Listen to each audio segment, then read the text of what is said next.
أشهد أن لا إله إلا الله وحده لا شريك له وأشهد أن محمدا عبده ورسوله لا حول ولا قوة إلا بالله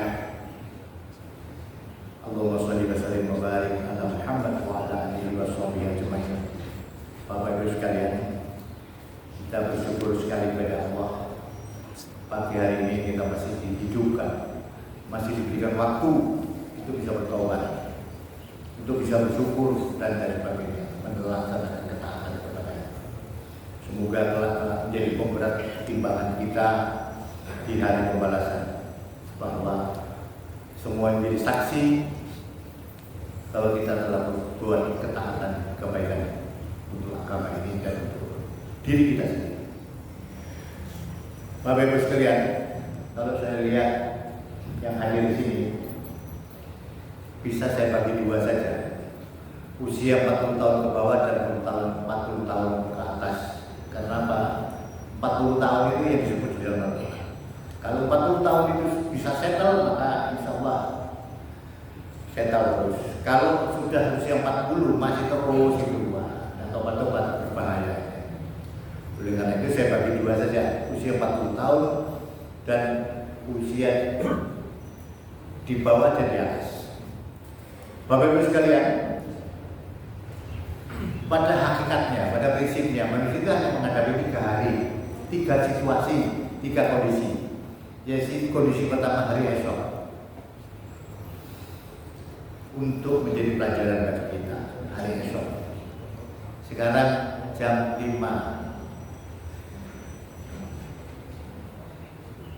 2 menit lagi, 1 menit lagi sudah menjadi hari esok.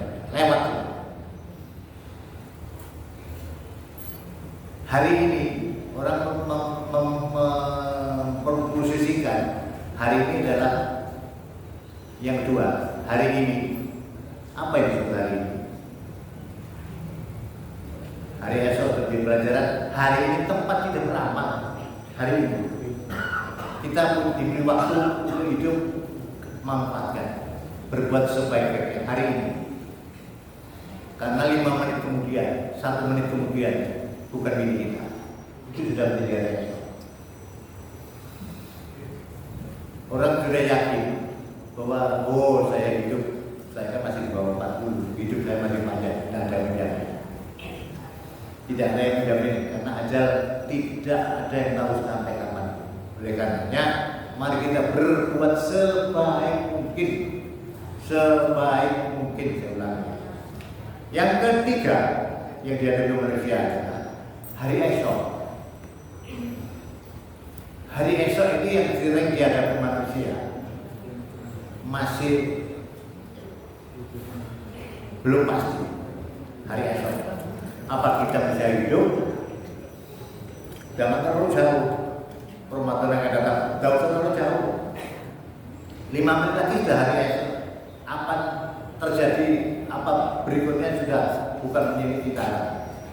Kita masih bisa berupaya, apa belum tahu. Oleh karena itu, Al-Quran mengatakan hari esok itu sukses akhiratnya. Di dunia ini sukses, di akhirat sukses. Itu hari esok di dalam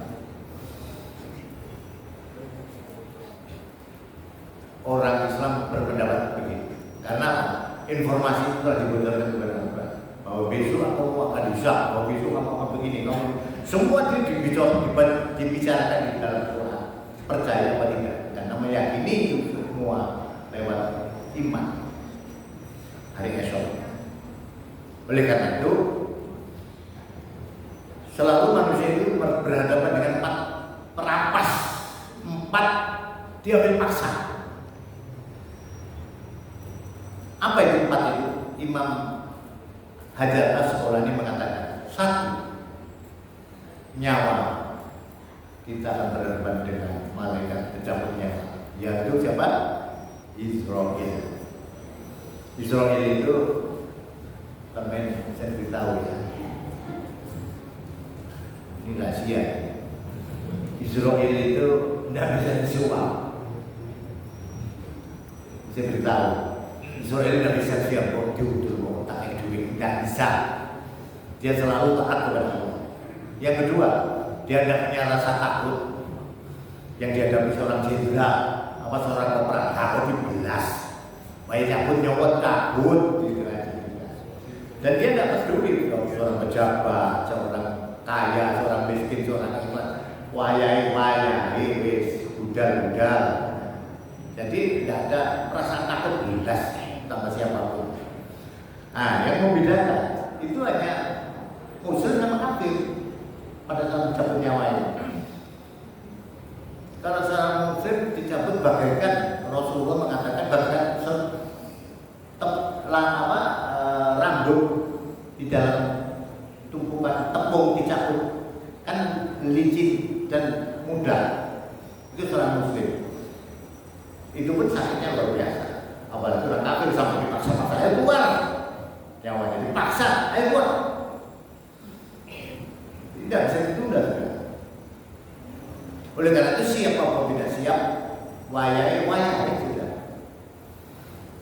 Siap, waktu itu sudah sebentar, saya nggak siap masih. Saya akan berbuat supaya meminta wayai.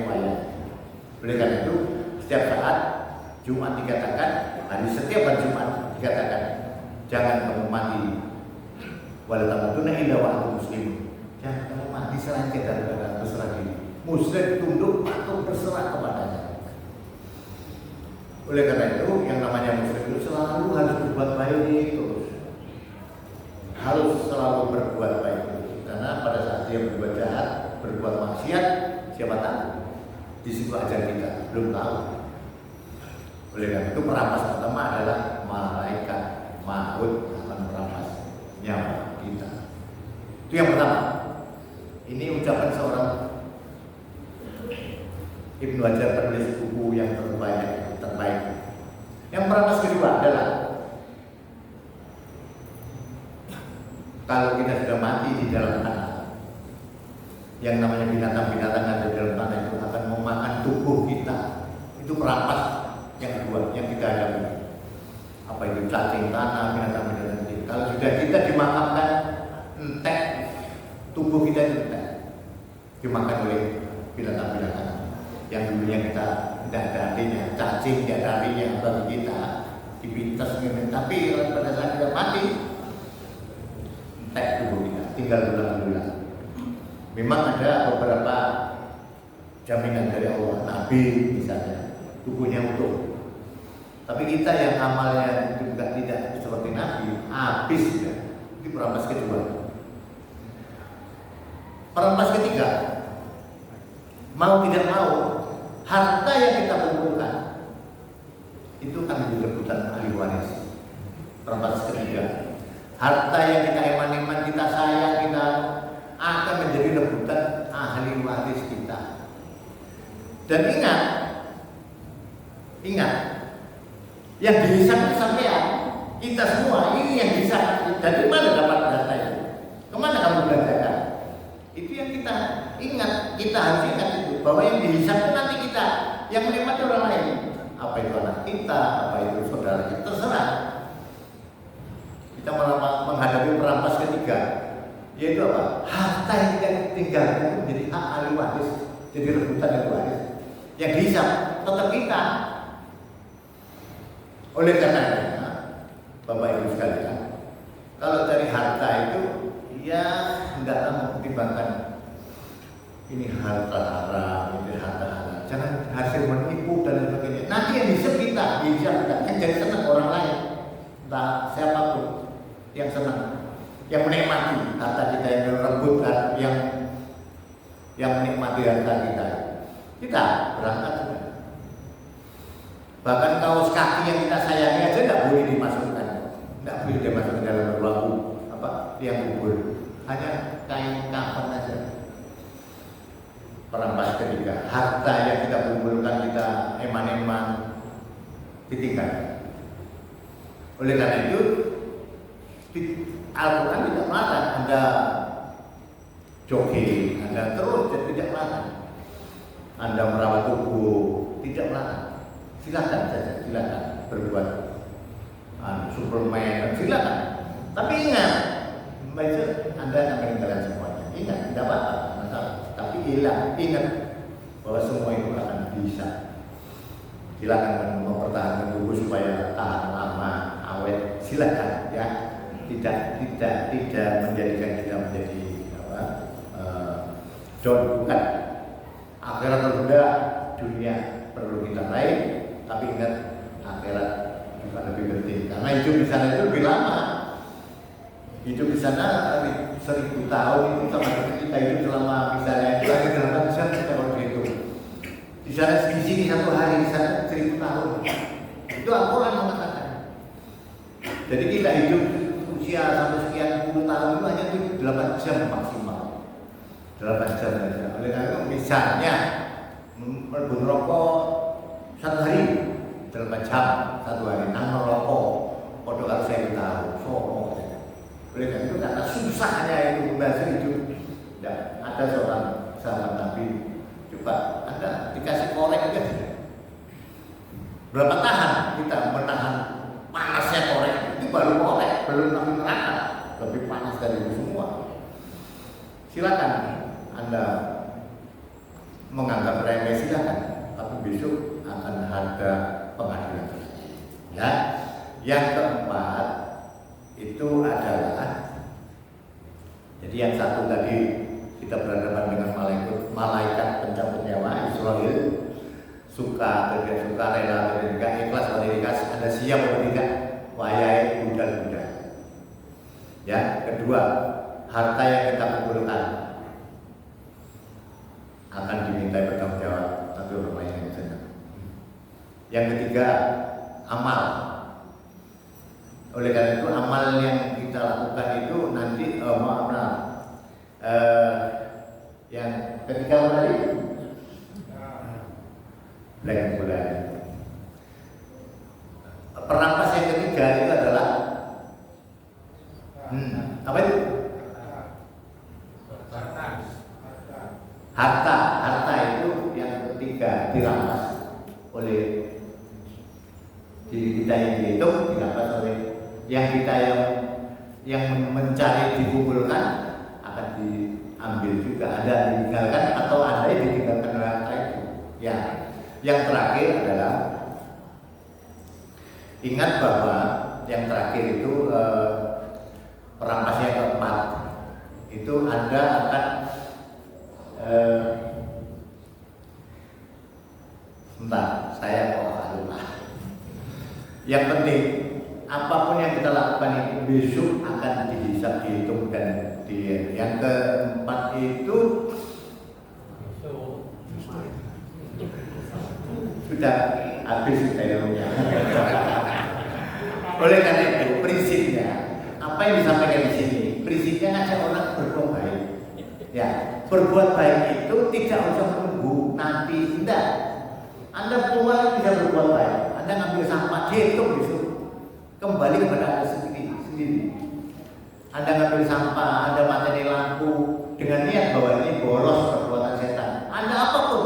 Jadi tidak ada alasan orang saya tidak punya harta, tidak bisa infak, tidak ada alasan. Anda berbuat baik, Anda senyum kepada tetangga. Itu berbuat baik, dihitung besok. Senyum ini tidak dihitung. Ya, jadi oleh karena itu tidak ada alasan saya tidak punya aset untuk berbuat baik. Enggak, sing melarat tetap bisa berbuat baik. Dengan apa? Dengan tenaganya, dengan senyumannya, dengan ngomong yang baik, dengan tidak membicarakan aib orang. Itu semua perbuatan baik yang besok ada hitungannya. Enggak ada yang sia-sia dalam hidup. Semua akan dihitung. Kalau kita sadar bahwa kita besok itu akan kembali kepadanya, kalau kita sadar dan akan mempertanggungjawabkan selama kita hidup di dunia ini, karena kita yakin bahwa di dunia ini tempat kita beramal sebanyak mungkin dan sebaik mungkin di dunia ini. Nanti di akhirat sudah ada kesempatan beramal lagi. Kesempatannya hanya memanen hasil selama kita amal di dunia ini, kalau diterima. Yang keempat, perampas yang keempat adalah bahwa amal yang kita lakukan nanti dirampas oleh orang yang didolimi kita. Ini yang keempat, hati-hati. Anda juga pahala sholat, pahala puasa, pahala ini besok akan dirampas oleh orang-orang yang berbuat baik, berbuat yang kita dolimi, dan kita tidak minta maaf. Orang seperti tidak berani karena kita punya kedudukan kekuasaan, besok akan dihisab, dihitung, protes kepada Allah. Ya Allah, dia dulu berbuat dolim kepada saya, tapi saya tidak berani karena dia punya kekuasaan, punya macam-macam, punya pasukan. Besok pahalanya kita puasa, kita zakat dan lain sebagainya diambil dikasihkan orang. Perampas yang terakhir itulah yang membuat kita menjadi bangkrut. Sering kali kan kita mendengarkan cerita tentang bersiapa orang yang bangkrut, yakin dengan potensi dirinya, wah saya sudah bawa pahala banyak, ini banyak, so gue bercerita. Ternyata banyak orang yang menuntut antri, yang menuntut selama di dunia tidak berbuat, tidak senonoh padanya, dan dia tidak bisa membalas. Itu nanti yang akan nuntut dan minta pahala-pahala yang sudah kita kumpulkan. Oleh karenanya, itulah orang yang bangkrut. Tampil dengan mawas, dengan percaya diri, ternyata neraka lagi. Karena pahala yang sudah dikumpulkan menjadi perampas berikutnya yang dapat diambil. Oleh karena itu, di dunia ini tempatnya kita untuk tidak memperlakukan orang lain, meremehkan orang lain, meremehkan siapapun juga, karena nanti ada hikmahnya. Nah, kalau kita sudah yakin bahwa hidup kita besok sudah dibocorkan oleh Allah, besok itu ada bangkrut, besok itu ada begini, sudah dibocorkan ternyata. Dan satu besok sekarang sudah dibocorkan. Oleh karena itu mari kita mawas diri, kita berhati-hati, dan kita yakin setelah kita hidup ini mau kemana lagi? Ya, mau kemana lagi? Silakan. Yang merasa masih, itu kan persepsi kita. Oh, saya masih panjang, saya seno. Silakan. Kuburan itu di makam sana itu orang arek cilik ono, arek dulu lahir mati ya ada, orang tua ya ada, macam-macam itu. Tidak bisa jadi jaminan saya seno hidup lebih panjang, tidak bisa. Tidak bisa terjadi tolak ukur. Tolak ukur adalah waktu ajar batas layar. Udah. Demikian Bapak Ibu sekalian, semoga 4 perampas ini selalu terngiang-ngiang di dalam benak kita bahwa orang yang keempat tadi, orang yang kita dolimi suatu saat akan menuntut batas. Sekarang tidak bisa, nanti di dunia. Makanya kita jangan berbuat curang, jangan berbuat aniaya, karena besok ada yang lain, ya, yang berdagang, berbuat tidak jujur, judi timbangan, orang itu nanti besok. Nah, seorang muslim yakin itu bahwa semua akan dihitung, dihisab, dan lain sebagainya. Marilah kita tutup kajian ini dengan doa kafaratul majelis. Subhanallah wa bihamdihi.